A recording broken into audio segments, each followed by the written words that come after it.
अब हम स्टार्ट करने वाले हैं एक ऐसा क्वेश्चन जिसके अंदर बहुत सारी ट्रांजैक्शन है, बट इन सारी ट्रांजैक्शन को हम क्या करने वाले हैं, 4 एक्टिविटीज में डिफाइन करने वाले हैं। वही है हमारा कैश फ्लो।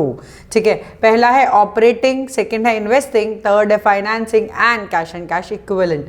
ऑपरेटिंग बिजनेस के कोर बिजनेस एक्टिविटी से related, sale and purchase of goods, उससे रिलेटेड कुछ भी आपका एक्सपेंस होता है, कुछ भी पैसे का आना जाना होता है, that all is operating. Investing, आप कहीं इन्वेस्ट कर रहे हो for longer time benefit, then it is investing. Financing, आपने किसी से पैसा लिया फॉर योर बिजनेस, उसके लिए जो भी खर्चा देना पड़ा, that is financing. Cash and cash equivalent, हम सोचते हैं it is cash and bank, cash जो हाथ में है, बैंक में जो पैसा है वो, क्या सिर्फ कैश एंड बैंक है? नहीं, अब देखेंगे इसके अंदर और भी क्या चीजें जुड़ती हैं। चलिए let's start. First, cash sales. Cash sales क्या होती है? Cash sale is related to the business core activity. Sale का मतलब क्या? सेल परचेज, मतलब वही कि हम जो गुड्स को सेल कर रहे हैं, हम गुड्स के लिए जो रॉ मटेरियल परचेज कर रहे हैं, तो basically cash sale, cash purchase are operating. हम क्या करने वाले हैं, एक चीज ध्यान रखिएगा, यहाँ पे फर्स्ट एक्टिविटी है operating, will write 1 for the operating, second is investing, will write 2 for the investing, third is financing, we'll write 3 for financing, and fourth is cash and cash equivalent, we'll write 4 for cash and cash equivalent. okay, जैसे अब cash sales, cash purchase दोनों ही operating है, तो उसमें हम क्या करेंगे, यहाँ पे 1 लिख देंगे। ये 1 लिखने का मतलब है कि it belongs to operating activity, it belongs to operating activity. Then rent paid, rent आप क्यों दोगे? ऑब्वियसली आपने एक लैंड ली है, ऑब्वियसली वो बिजनेस के लिए ही ली होगी, बिजनेस के लिए ली होगी, इसीलिए जो भी एक्सपेंसेस आप पे करते हो बिजनेस के कोर बिजनेस से related, that will be operating only. तो यहाँ रेंट पेड भी हमारा ऑपरेटिंग है। इनकम टैक्स पेड, पैसा कमाया बिजनेस से, उसके ऊपर टैक्स आया, आपने पे कर दिया, तो वो बिजनेस से रिलेटेड है अगेन। बाकी अगर इन्वेस्टिंग से आया होता है या फाइनेंसिंग, तो उसमें अलग टैक्सेस लगते हैं। ठीक है, तो income tax paid is also operating. Cash in hand, अरे अभी तो बोला cash bank, cash and cash equivalent है, तो इसका मतलब this is 4 cash and cash equivalent, cash in hand, हाथ में जो आएगा। ऑफिस एक्सपेंस, बिजनेस से रिलेटेड है, ऑफिस के खर्चे होते रहते हैं, again operating. Balance and bank, अभी बोला कैश और बैंक का balance cash and cash equivalent हो जाएगा। ठीक है। Sale of machinery by a dealer of machines, आपका काम ही मशीन बेचना है, आपका काम ही मशीन बेचना है, तो आपने मशीन बेची, मतलब आपके लिए तो गुड्स ही बिकी। गुड्स वर्ड का मतलब क्या होता है, जो भी जिस चीज का आप काम करते हो उसको हम कहते हैं गुड्स। यहाँ पे मशीन डीलर जो है उसके लिए गुड है मशीन, इन्वेस्टमेंट पार्ट नहीं है, इसीलिए ये इसकी बिजनेस की कोर एक्टिविटी है, इसीलिए this is operating not investing. क्योंकि डीलर है वो कार का, तो वो कार ही बेचेगा ना, उसका मेन काम क्या है, कार बेचना, कार परचेज करना, सो that is why it is operating. Issue of debentures, debenture issue करो, शेयर इशू करो, कुछ भी, उससे पैसा आएगा बिजनेस के अंदर। बिजनेस ने क्या किया, फाइनेंस एक्वायर किया मार्केट से, तो फाइनेंस एक्वायर किया तो फाइनेंसिंग एक्टिविटी है। So issue of debenture is financing activity. Yes. Dividend paid, किसके लिए देते हैं हम डिविडेंड? ऑब्वियसली शेयर्स पे देते हैं हम डिविडेंड, तो शेयर्स क्या है, फाइनेंसिंग का पार्ट है, उससे पैसा हम एक्वायर कर रहे हैं, तो डिविडेंड पेड भी हमारा फाइनेंसिंग एक्टिविटी होगा, क्योंकि हम पैसा लेकर या फिर जो भी सोर्सेज से पैसा आ रहा है उसको हम उसका खर्चा दे रहे हैं, so that is dividend paid is also financing. चलिए, cash paid against trade payable. Trade payable क्या होते हैं, क्रेडिटर्स, बिल्स पेएबल, यस, उनको आप पेमेंट कर रहे हो, आप उनको अगर पेमेंट कर रहे हो तो मुझे बताइए, तो दैट इज अ बिजनेस का कोर एक्टिविटी। परचेज किया है, उसके लिए पैसे दे रहे हो, बिजनेस का ही एक्टिविटी हुआ नहीं है। सो अगर ये बिजनेस का ही एक्टिविटी है तो that means this is operating. Purchase of machinery, आप सोचो मशीन, आप क्या आप मशीन का काम कर रहे हो, लिखा हुआ है कहीं? नहीं, तो ये गुड्स नहीं है, ये इन्वेस्टमेंट है, लॉन्गर टाइम बेनिफिट के लिए इन्वेस्टमेंट है, that is why this is investing activity. Second, investing activity. Issue of share capital, अभी बताया, शेयर को इशू करो, डिबेंचर को इशू करो, उससे पैसा एक्वायर करो बिजनेस के लिए, तो this is financing activity. 3 income tax refund. Income tax अगर ऑपरेटिंग है तो इनकम टैक्स रिफंड भी ऑपरेटिंग होगा, पैसा जाना पैसा आना उसी चीज में, so that is why it is operating. Sale of patents, again ये क्या है हमारी इंटेंजिबल एसेट्स।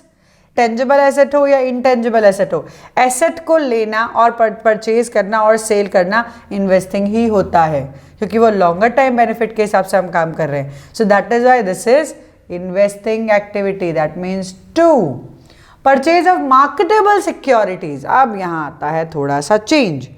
हम सोचते हैं कैश एंड कैश इक्विवेलेंट सिर्फ कैश और बैंक, तो मतलब खत्म हो गया, नहीं।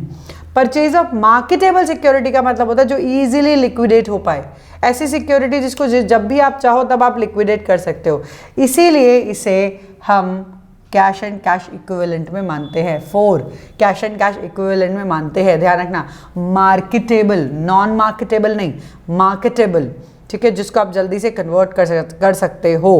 Then purchase of goodwill. Goodwill क्या है? एसेट। इंटेंजिबल, अभी बोला कोई भी एसेट हो, टेंजिबल इंटेंजिबल, परचेज हो सेल हो, इन्वेस्टिंग ही आने वाला है, सो that is why this is investing. Next, short term deposits in the bank. Short term deposit का मतलब पैसा डाला निकाल रहे हो बहुत जल्दी जल्दी, यही तो होता है कैश एट बैंक या बैलेंस इन बैंक, वही हुआ ना, any time you can take the money out. That is why short term deposits को भी हम कैश एंड कैश इक्विवेलेंट मानते हैं।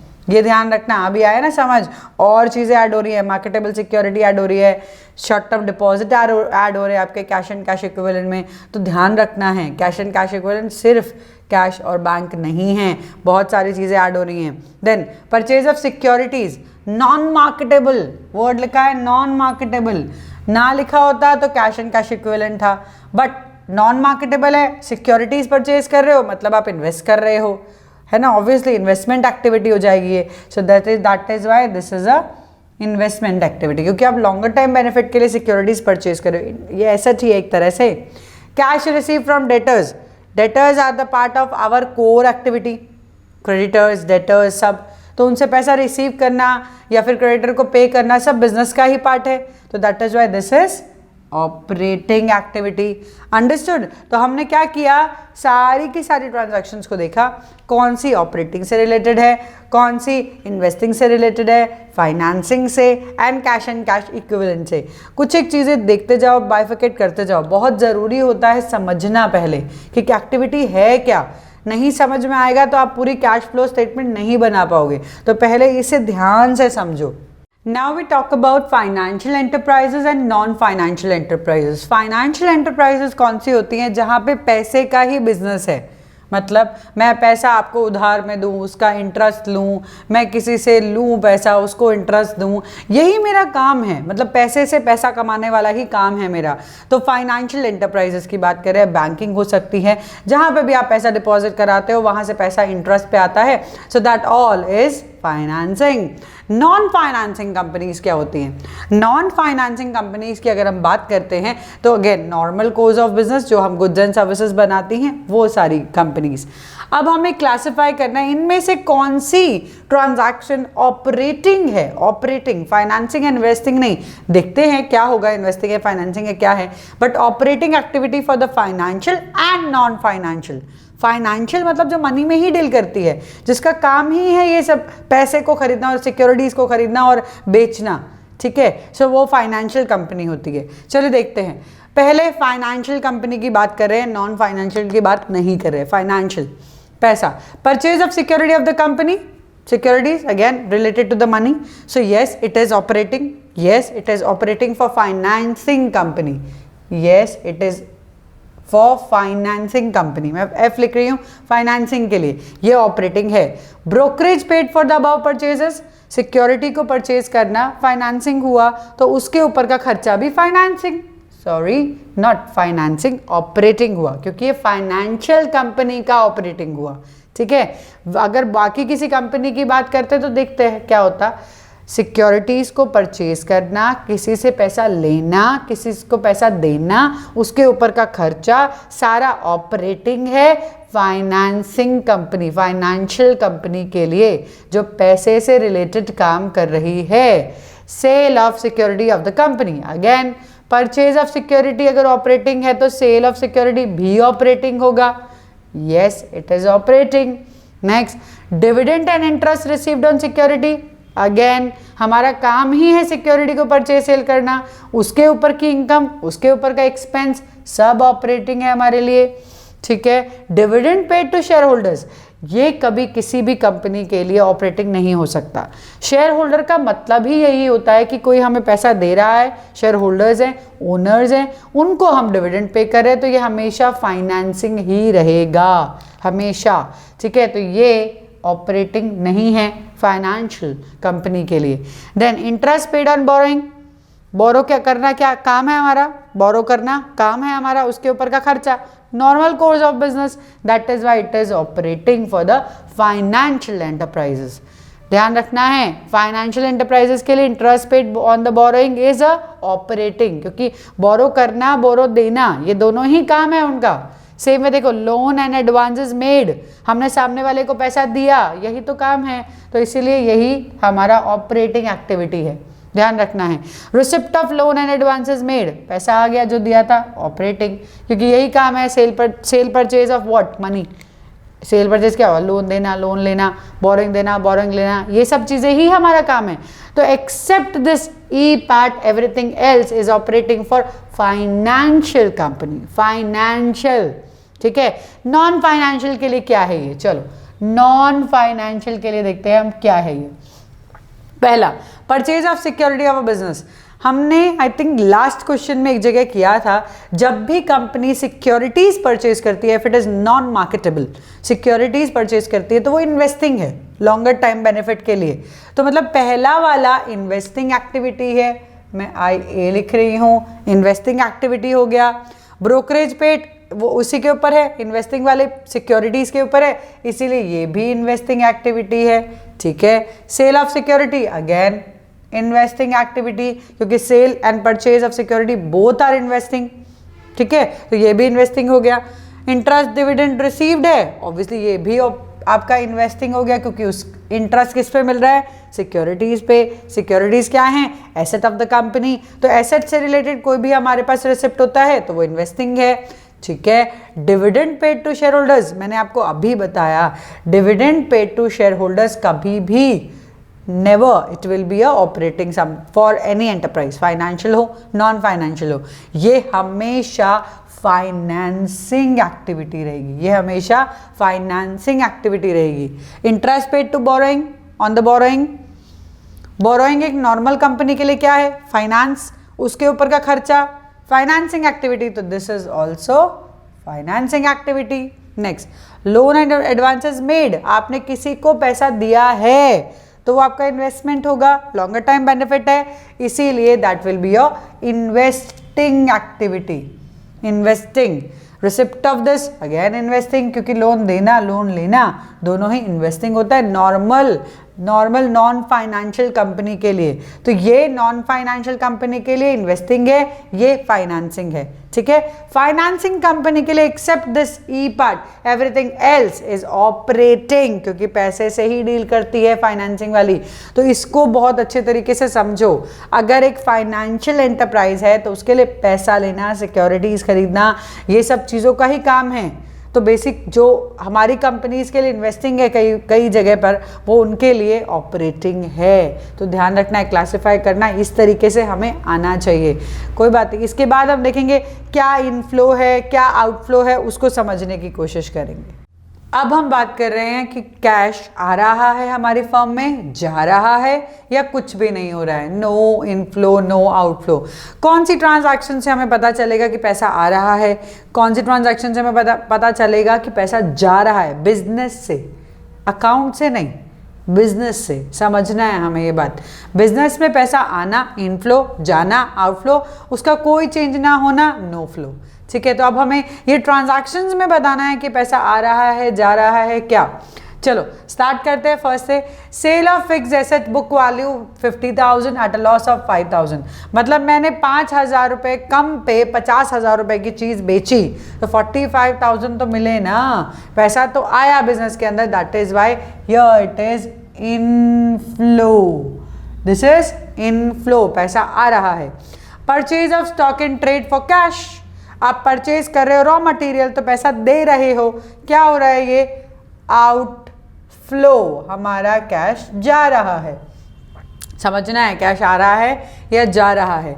Next, purchase of fixed asset against issue of shares, पैसा गया क्या? हमने एसेट तो ले ली, हमने मशीन तो ले ली, लेकिन हमने क्या किया, उसके बदले शेयर दे दिए, तो पैसा गया क्या? नहीं, पैसे तो कहीं भी नहीं गए, ना ही कैश में से गया, ना ही बैंक में से गया, कुछ नहीं। तो दिस इज नो फ्लो, कुछ भी नहीं हुआ कैश का, ना ही आया ना ही गया। कैश रिसीव्ड फ्रॉम डेटर्स ₹10,000, पैसा मिला है, आया है ना, तो दैट इज इनफ्लो, ध्यान रखना है, पैसा आया है क्योंकि डेटर ने पैसा पे किया है। चलिए the next one, cash deposit into bank. अब सोचेंगे हम कैश डिपॉजिट किया तो पैसा आ गया है ना, विड्रॉ किया तो निकल गया, ऐसा नहीं है। बिजनेस का ही बैंक अकाउंट होता है, बिजनेस का ही कैश होता है, तो कैश में से निकाल के बैंक में डाल दिया बिजनेस ने, तो बिजनेस में क्या फर्क पड़ा? कुछ नहीं। दिस इज नो फ्लो, ध्यान रखना है, this is no flow. Again same, cash से आपने कैश विड्रॉ किया बैंक से, तो क्या फर्क पड़ा? कैश में आ गया बैंक वाली चीज। बिजनेस के अंदर तो कुछ आना जाना नहीं हुआ ना, बाहर से, एक्सटर्नल से, तो इसीलिए इसका no flow, this is also no flow. Next, issue of fully paid bonus share. Word bonus share, bonus share का मतलब होता है कि जो मेरे शेयर होल्डर्स हैं मैं उनको एक्स्ट्रा शेयर दे रही हूँ विदाउट मनी, विदाउट मनी, इसका मतलब पैसे तो नहीं आ रहे, पैसे नहीं आ रहे हैं तो ये नो फ्लो, ना जा रहे हैं ना आ रहे हैं तो कोई फ्लो नहीं है। Next, declaration of final dividend of ₹25,000, declare किया है, दिया थोड़ी है, डिक्लेरेशन है ना, not paid.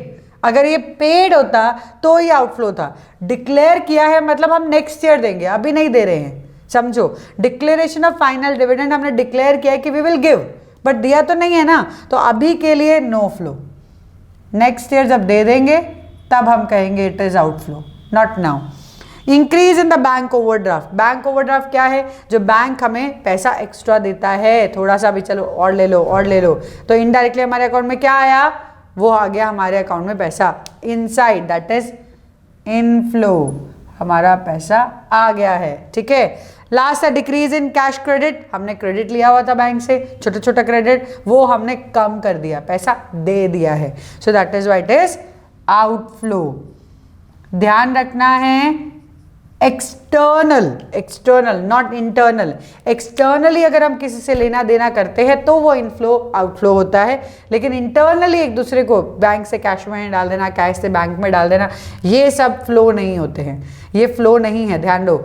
Outside, outside the business, जो सप्लायर्स हैं, जो डेटर्स हैं, उनसे हमसे लेना देना होता है, तो that is inflow outflow, not this bank वाला पार्ट, ठीक है। तो आपको समझना है क्या इनफ्लो है क्या आउटफ्लो है, this you can see again, कोई प्रॉब्लम नहीं है, एक बार देख लो सारी ट्रांजैक्शन, क्योंकि अब हम स्टार्ट करने वाले हैं सम्स, तो प्रैक्टिस शुरू होने वाली है। अब थ्योरी का पार्ट खत्म हो जाता है, इनफ्लो आउटफ्लो भी हो गया, सारी एक्टिविटीज भी होगी, सब प्रॉपर हो गया। एक बार दोबारा देख लो अगर नहीं समझ आए, क्योंकि बेस है ये, फिर आप हम स्टार्ट करेंगे प्रैक्टिकल क्वेश्चंस। प्रैक्टिकल क्वेश्चंस में ध्यान देना, नोटबुक रखना अपने पास, लिखना जरूरी है।